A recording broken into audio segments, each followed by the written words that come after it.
ورحمه الله وبركاته. النهارده هنعمل مكرونه سباكيتي. طب يا جماعه، حد يقول لي يا شيف نونو انت لسه عامله مكرونه سباكيتي قريب؟ هقول لكم طب جربتوا الطريقه الجديده دي؟ يلا نبتدي. اول حاجه جبت طماطم وهقطعها كده. تمام، هقطعها كده وممكن اسيبها سليمه، ممكن اسيبها سليمه عادي مفيش مشكله عادي. هقطع الطماطم كده زي ما انتم شايفين عشان نعمل احلى مكرونه سباكيتي بطريقه جديده. ازاي يا شيف نونو؟ جربي كده بس الطريقه وشوفي في الاخر الفيديو وشوفي هنعمل ايه. جبت الطماطم زي ما انتم شايفين كده قطعتها وممكن احطها سيحه والله عادي مفيش مشكله اهو. تمام زي ما انتم شايفين افضل اقطع في الطماطم. تمام كده معايا اهي شرايح او قطعتين عادي مفيش مشكله. افضل كده اقطعها عشان اعمل مكرونه باحلى صوص جديد وبنكهه جديده. طب انت يا شيف نونو انت لسه عامله مكرونه سباكيتي في فيديو قريب؟ طب والله بس جربوا الطريقه دي وجربوا الطريقه وشوفوا الفيديو ده وشوفوا الفيديو ده هتعرفوا ان الطريقه مختلفه والطريقه دي مختلفه. وانا جربت الطريقه دي قبل ما اعملها لكم الوصفه دي لقيتها طعمها تحفه جدا معايا. واجيب بصلايه زي ما انتم شايفين كده اهو اهي واروح مقطعها شرايح قطع كده كله هيبوش على النار اهي اهي اهي اهي اهي كله كده هينفرم في الخلاط. وانزل كده اهو على الطماطم عشان اعمل صوص بنكهه وطعم حلو. جربوا الطريقه دي هتعجبكم جدا. تمام، بسم الله بسم الله بسم الله معايا. واحط فص ثوم صغنن كده صغنن جدا عشان لسه هحط ثوم تاني مع الطماطم. واروح حاطه شويه ميه كده زي ما انتم شايفين اهو واسيبها تغلي على النار لحد ما تتاثر خالص بالنار. وفي نفس الوقت انا رافعه معايا احطها على النار وهنشوف هنعمل ايه في المكرونه. شايفين الحله كده بدات تتاثر على النار وبتغلي اهو وفي ميه رفعتها على النار عشان اغلي المكرونه. وهنزل بالمكرونه صحيحه كده مش هنزل بيها سليمه. ليه؟ علشان انا عايزاها المره دي صحيحه مش هعملها زي المره اللي فاتت سليمه. وبعد كده عشان اسلق المكرونه وما تعجنش مني وتفضل مفرفره من بعضها احط شويه ملح صغيرين كده بس واسيبها بقى تستوي مع بعضها ونشوف هنعمل احلى طبق مكرونه النهارده ان شاء الله. المكرونه زي ما انتم شايفين 3/4 سلقه عشان هكمل سواها في قلب الصوص نفسي. تمام زي ما انتم شايفين كده. واجري بقى على الصوص. ادي الصوص اهو لسه بيأثر على النار معايا اهو. الطماطم مع البصل مع الميه اللي انا حطيتها هتبتدي تأثر على. اسيبها بقى لحد ما الميه تنشف شويه كده وبعد كده نشوف هنعمل ايه في احلى طبق مكرونه ان شاء الله.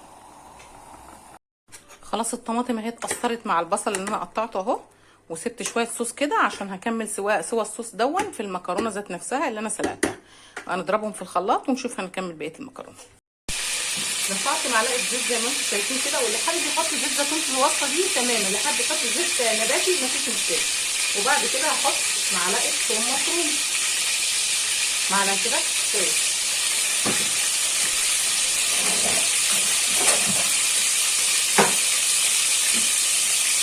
وابتدي اقلب لحد ما الثوم المفروم ده كده ريحته تطلع عليا. اول ما ريحته تطلع عليا هنزل بالصوص. الصوص اللي هو ايه اللي احنا خدناه فرمناه اللي هو الطماطم اللي مع البصل ورفعناه على النار وقصرت ضربناه في الخلاط اهو زي ما انتم شايفين وسيبناه يقصر. اول ما الثوم ريحته تطلع عليه هبتدي ارمي الصوص. الله ريحته بدات تطلع عليا.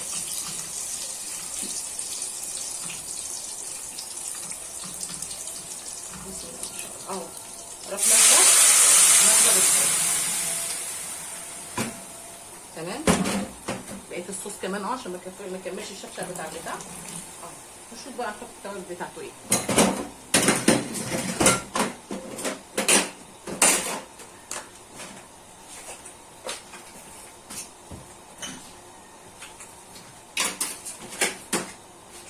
ملح وفلفل اسمر ده اساسي معايا اهو. وبنزل معلقه سكر صغنطوطه خالص كده زي ما انتم شايفين.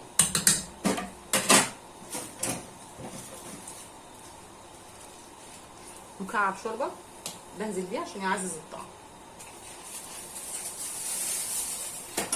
وبعد كده بنزل بمعلقه صغيره خالص كده بهارات ساده وبسيب بقى ايه وبنزل بقى على الصوص. واول ما هيغلي هنزل بالمكرونه تكمل سواها هنا عشان الصوص يأثر. اسيبها بس اول ما تاخد غلوه واروح نازله بالمكرونه.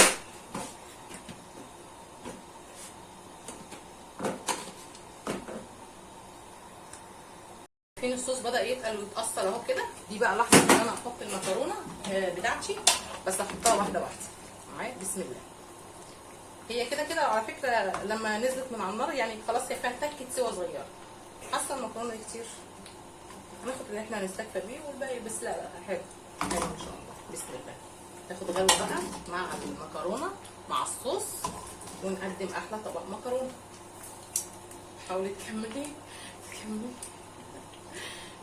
تبتدي تاخد غلوتها مع بعضها ونشوف بقى سوا تأثر مع بعض. بسم الله. بسم الله. بس دول كده.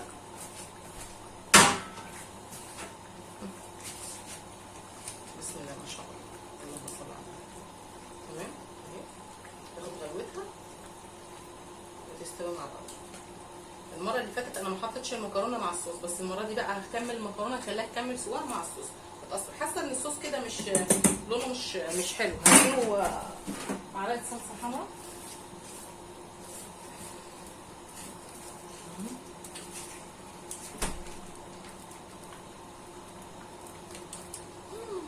ده الصلصه وقعت في الارض.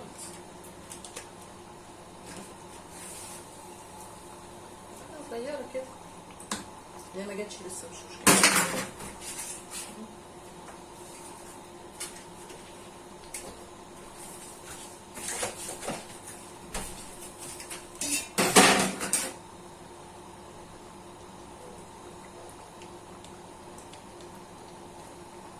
معلقه صلصه حمراء بيوري كده عشان تعزز بس الطعم وتخلي اللون كده ايه، يعني تحس ان هو تقيل شويه.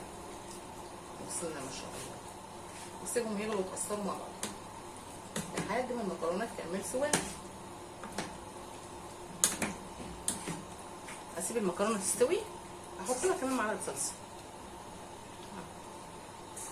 عشان تعزز طعمها، واسيبهم يتأثروا مع بعض ونقدم الطبق. شايفين بقى طبق المكرونه والصوص عليها جميل ازاي وطعمها ما شاء الله عليها. يعني جربوا الطريقه دي ان شاء الله هتعجبكم. وعلى فكره انا دقت المكرونه لقيتها حلوه قوي في الفصل، بس في حاجه حبيت اقولها لكم. اللي حابب يحط عليها معلقه ملح وكمون برضو بتدي طعم وتست حلو. انا حطيت عليها معلقه ملح وكمون اهي. بصوا زي ما انتم شايفين اهي بتتقدم كده. وبالهنا والشفا. السلام عليكم.